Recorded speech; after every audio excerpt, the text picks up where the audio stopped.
성경 봉독하신 형제 수고하셨습니다.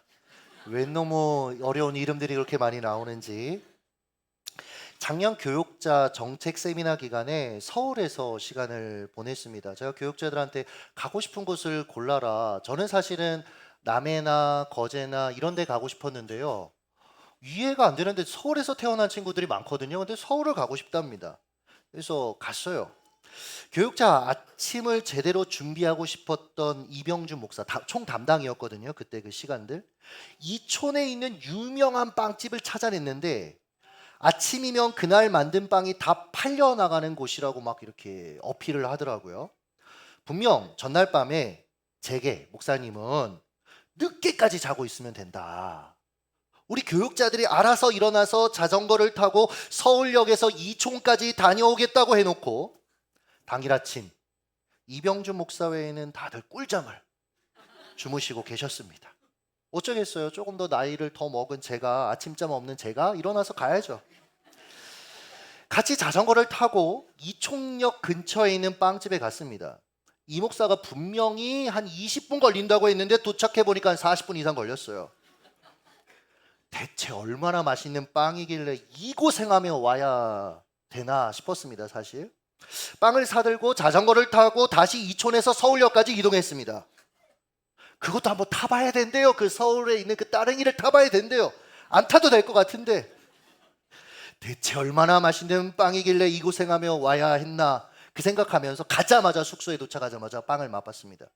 순간 아침에 했던 생각이 너무 미안해지는 거예요. 정말 맛있었습니다. 그러니까 다시 자전거를 타고 갔다 오라고 해도 갈 수 있겠더라고요. 그래서 제가 그런다고 했는데 다음날 안 갔습니다. 무슨 맛인지 여러분 궁금하시죠? 그죠?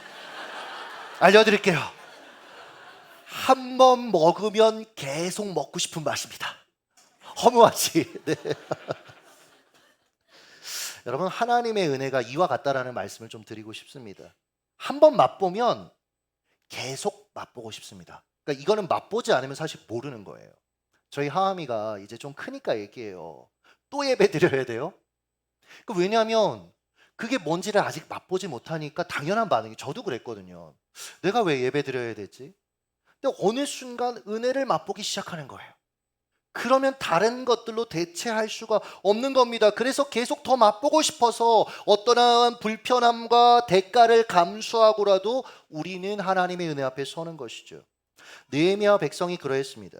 이들은 7월 1일부터 자발적으로 수문학 광장에 모여 말씀을 들었습니다. 이 말씀과 회개의 운동이 22일까지 이어졌어요. 그리고 하루 쉬고 24일 다시 자발적으로 모여서 하나님의 말씀 앞에 선 것이 오늘 우리가 읽은 내용입니다. 즉 최소 22일 동안 말씀을 듣고 예배한 후에 하루 쉬고 다시 모여 지금 말씀 듣고 있는 것입니다. 이건 하나님의 은혜를 경험한 사람만이 보일 수 있는 반응인 것이죠. 하나님의 은혜는 한 번 맛보면 계속 맛보고 싶습니다. 다른 것으로는 더 이상 만족할 수가 없어요. 대학교 2학년 때 강렬한 하나님의 은혜를 경험했습니다. 기도 중에 마음이 뜨거워졌습니다. 그리고 말씀을 읽기 시작했어요. 체계적으로 하나하나 큐티하기 시작했습니다. 그게 계기가 되었어요. 이 모든 것이 한데 어우러져서 새벽 기도를 시작했습니다. 그래서 새벽 기도를 시작으로 잠들기 전까지 기도하고 찬양하고 성경 읽고 잠깐 지치면 잠깐 잠들고 식사하고 이걸 반복했습니다. 하나님이 아닌 다른 것을 작은 생각조차 빼앗기는 것이 아까워서 온통 하나님 앞에 집중했어요. 그래서 이 기간은 특별한 기간이니까 가족들하고도 잘 대화하지 않았던 것 같고 제 방에서 거의 기도하고 가족들 잠자면 주방에 나가서 기도하고 이랬던 것 같습니다. 방학 기간 내내 이런 시간을 보냈어요. 처음에는 하나님의 사랑에 감격했습니다. 이후에는 하나님이 미워하시는 죄를 회개했습니다. 죄가 미운 거예요. 처음 느꼈어요. 그런 감정을. 죄가 너무 미운 거예요. 그래서 하루는 하나님, 제가 모르고 지은 죄까지 다 회개하고 싶습니다. 생각나게 해주세요라고 기도했는데 모르고 지었던 그런 죄가 하나하나 생각나는데 제 기대와 달리 너무 괴로운 거예요. 내가 정말 이 정도로 밑바닥이었는가? 그래서 너무 절망스러웠습니다. 그래서 하나님, 저를 알면 알수록 너무 괴롭습니다. 그만 알고 싶어요라고 기도했던 그런 기억도 있습니다. 이후에 시편을 읽다가 이것이 믿음의 선배들의 고백이라는 걸 알게 되었어요. 시편 19편 12절을 세 번역으로 한번 읽어주시죠. 시작. 그러나 어느 누가 자기 잘못을 낱낱이 알겠습니까?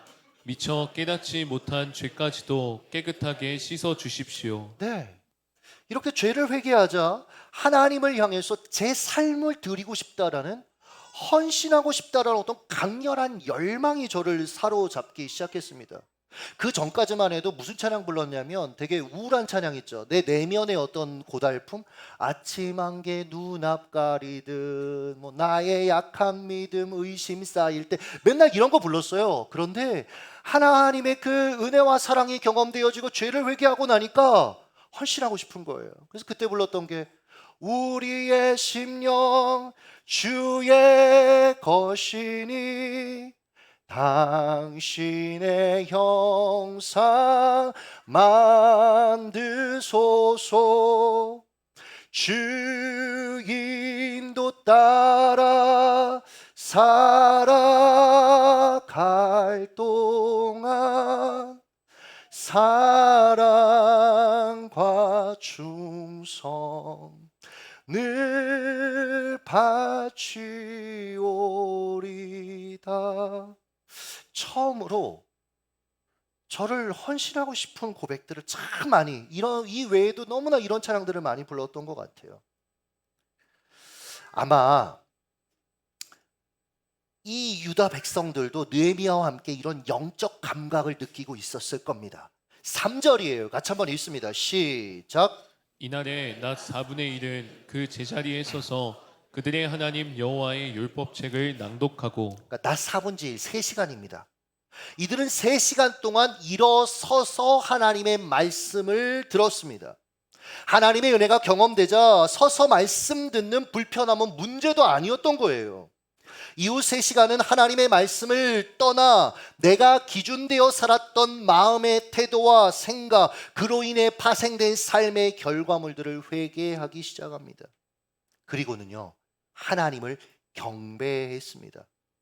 사랑하는 여러분, 하나님의 말씀을 통해 나 자신에 대해 깊이 알면 알수록 우리는 회개가 터져 나옴을 경험합니다.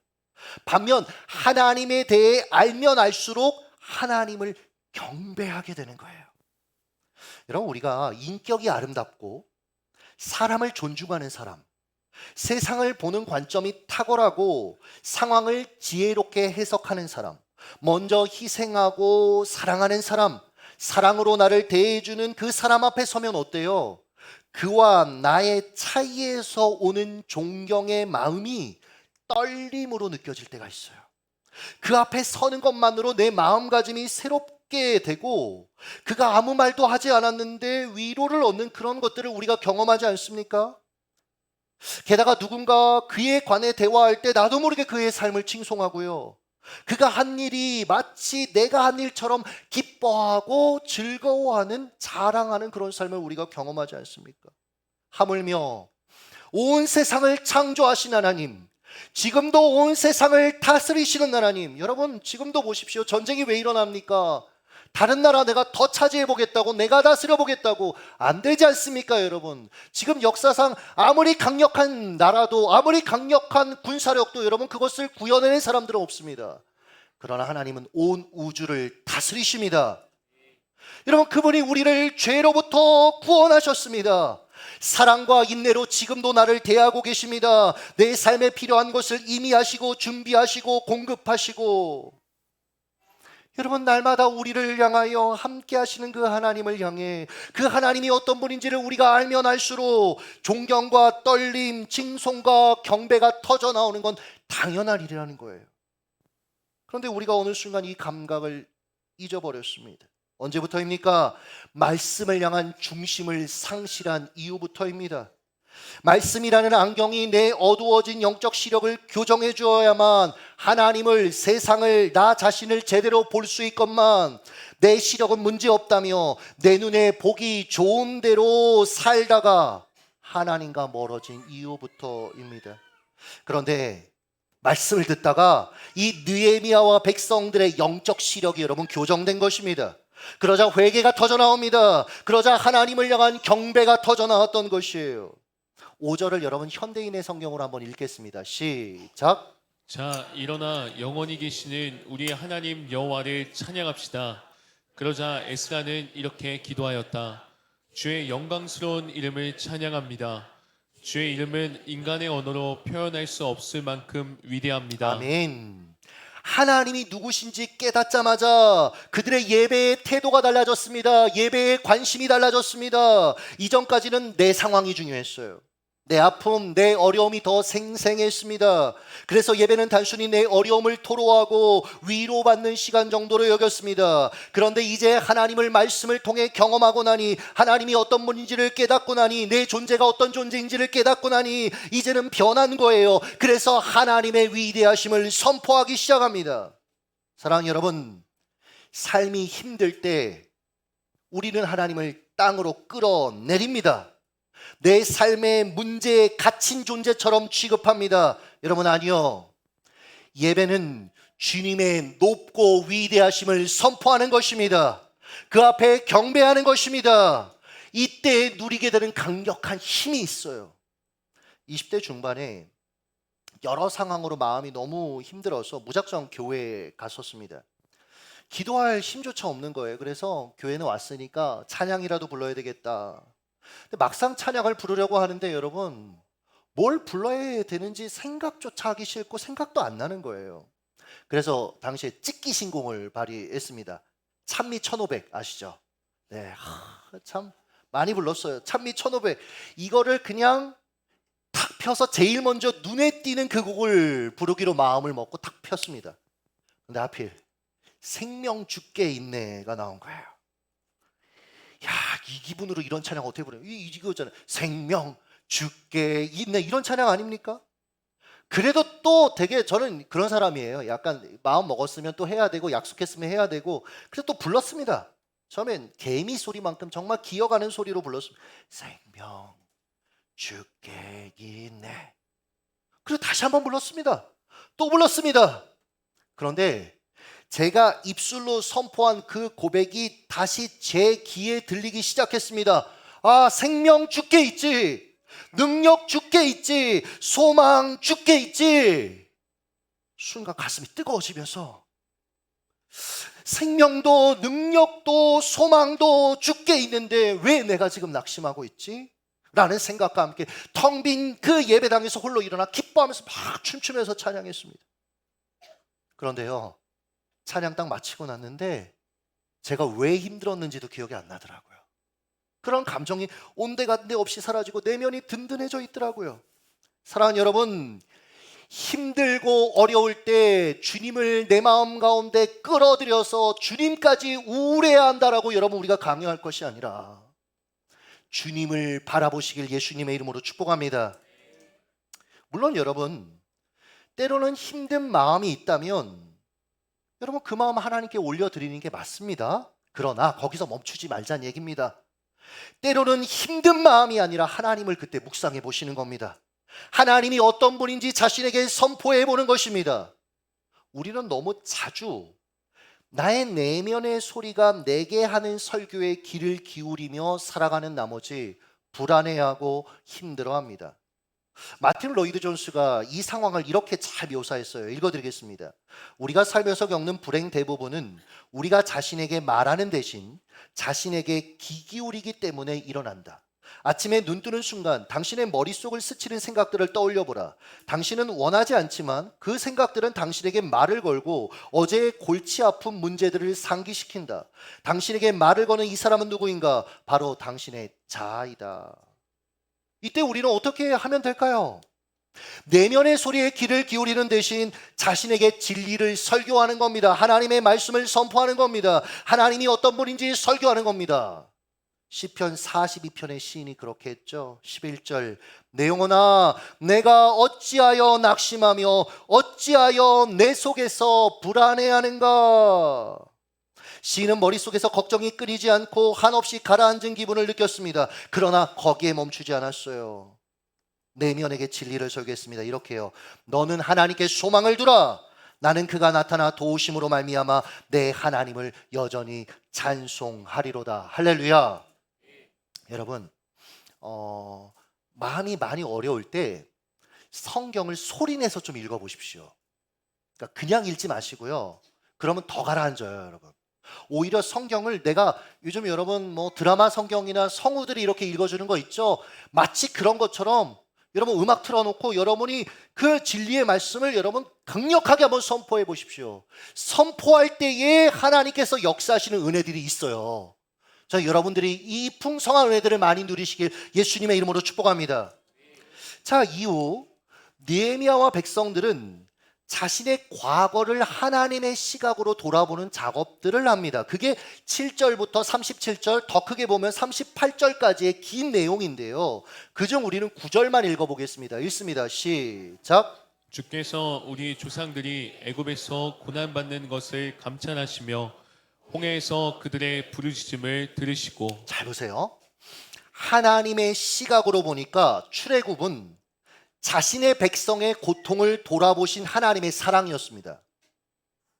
출애굽 직후 마주한 홍해는 그들을 이집트에 추격하는 군대로부터 구해내신 기적의 장소였습니다. 그러나 그 당시를 생각해 보세요. 그 당시 백성들은 마실 물이 없다고 하나님을 욕했습니다. 홍해 앞에 이제 다 죽게 되었다라고 절망했었습니다.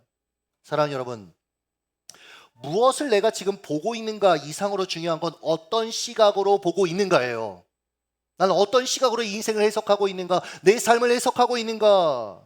똑같은 사건을 하나님의 시각으로 보면 하나님의 사랑과 도움, 기적의 현장이었습니다. 하지만 인간의 눈으로 보면 결핍과 두려움의 현장으로 해석될 수밖에 없는 거예요. 이유는 이렇습니다.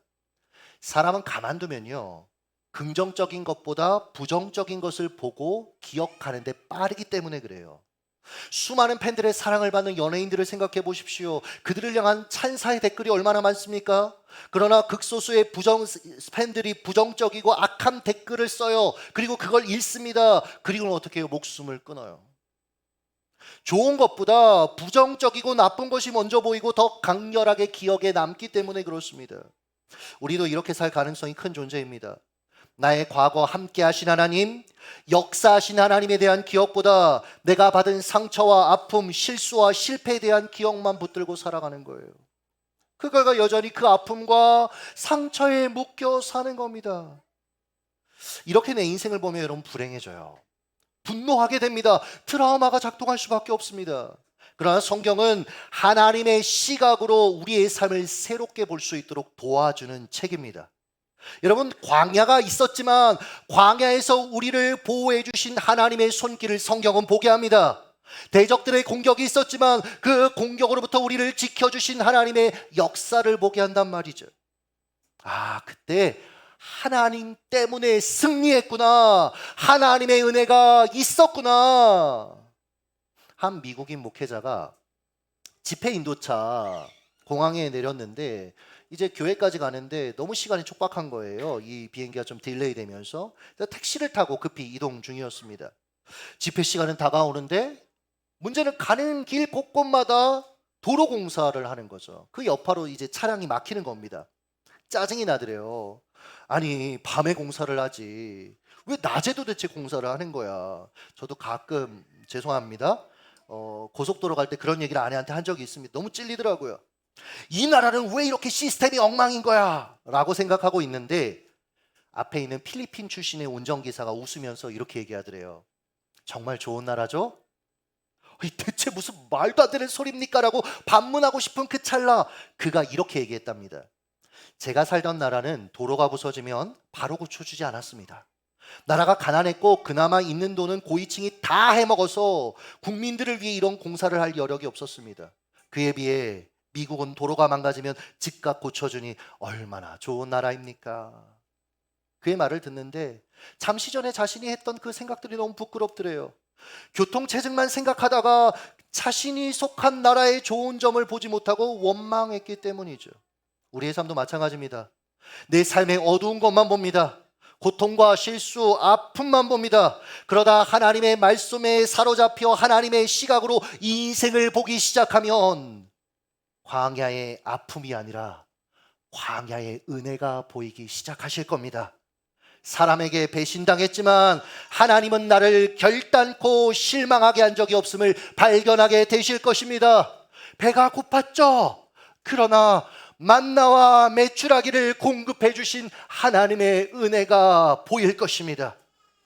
지난 2주간 교육자들이 저 대신 묵상을 여러분들에게 나눴습니다. 사실 조용히 책을 썼어요. 조용히. 작년에 시작했다가 사역이 너무 바빠서 아예 책을 쓸 수가 없더라고요. 그래서 좀 마음을 먹고 2주간 좀 교육자들에게 사역을 좀 위임하고 책을 썼습니다. 거의 다 이제 끝났습니다. 얼마나 마음이 이제 행복한지 모르겠어요. 다 여러분 덕분이고 교육자들 덕분인데, 매일 교육자들의 그 묵상을 받아보면서 너무 좋더라고요. 어떤 깊은 통찰과 은혜들이 제 안에 충만했습니다. 그 중에 지난 금요일 김지훈 목사의 묵상에서 인용한 짧은 문장이 정말 큰 울림이 되었습니다. 읽어드릴게요. 넘어지는 것은 인간적이고, 여러분 넘어질 수 있어요. 상처받을 수 있죠. 실패할 수 있죠. 인간적입니다.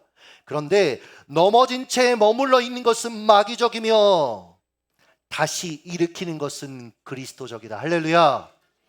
예수님이 일으키십니다. 예수님은 우리를 여러분 이대로 방치하지 않으세요. 우리 한 사람이 바로 서면 여러분 하나님의 나라가 그 가운데 이루어집니다. 여러분들이 얼마나 중요한 존재인데요. 여러분들이 얼마나 아름다운 존재인데요. 우리가 서로 원망하고 불평하고 다투고 서로를 향하여 시기하고 그럴 시간이 없습니다. 여러분, 우리를 통하여 하나님의 나라가 이루어집니다. 내 삶의 자원을 하나님께 내어드리며 내 삶을 하나님께 내어드리며 그것을 통하여 다시 오실 예수님, 그 나라를 예비할 영광스러운 사명이 저와 여러분에게 있습니다. 여러분 꼭 말씀드리고 싶어요. 여러분은 하나님 나라의 가능성입니다. 말씀을 맺도록 하겠습니다. 최근에 저희 어머니가 저하고 통화하면서 여러 가지 얘기를 하다가 제가 어머니한테 그랬습니다. 담임 목회를 이제 막 시작하는 동기들이 이제 생기고 있어요. 근데 이렇게 만나서 얘기를 들어보니까 너무 열악한 거죠. 그래서 그들을 보면서 너무너무 마음이 아프다. 너무 힘든 삶을 살고 있는 것들이 너무 아프다 말씀드렸어요. 근데 저희 어머니가 저한테 그러시더라고요. 아들도 고생 많이 했잖아. 근데 순간 저요? 제가 힘들었었나요? 라고 제가 물었어요. 진짜로. 그랬더니 저희 어머니 이렇게 얘기하셨습니다. 왜 3일 밥을 굶은 적도 있고 찜질방 생활을 했었고 개척함이 어려움 많이 겪었잖아. 그래서 그런 생각도 나더라고요. 찜질방도 갈 돈이 없었을 때는 교회에 이런 유아실 있죠. 담임 목사님한테 부탁해서 거기서 이렇게 생활하는 그때 모습도 이제 이렇게 떠오르더라고요. 근데 이런 얘기를 안 들으면 기억이 안 나요. 왜냐하면 신기한 게 힘든 것보다 하나님이 베풀어 주신 은혜가 더 선명하게 기억이 나는 거죠. 제가 찜질방 생활하는 그 모습 보고 집사님들이 본인들이 정말 돈을 모아서 저한테 원룸을 해주신 적도 있고 거기에 있는 가구들을 다 꾸며주신 적도 있고, 그러니까 저는 생각해보면 힘들었는데 그 모든 것들이 하나님의 은혜의 손길들이 결국 마지막에는 그렇게 다 모든 것들이 마무리됐단 말이에요. 그러니까 그 어려운 일들이 오히려 아름다운 추억으로 남아있거나 성장의 자원이 되었다라고 해석되어서 그런지 나는 그때 너무 힘들었어, 상처받았어, 지금도 화가 나, 이런 생각이 안 났던 거죠. 또 어려운 일을 만나면 그 뒤에 제 삶을 좀 보면, 특히 개척하고 이후의 삶을 보면 어려우면 계속 거기에 빠져있지 않았습니다. 찬양하고 기도하고 제 일상을 그냥 살았어요.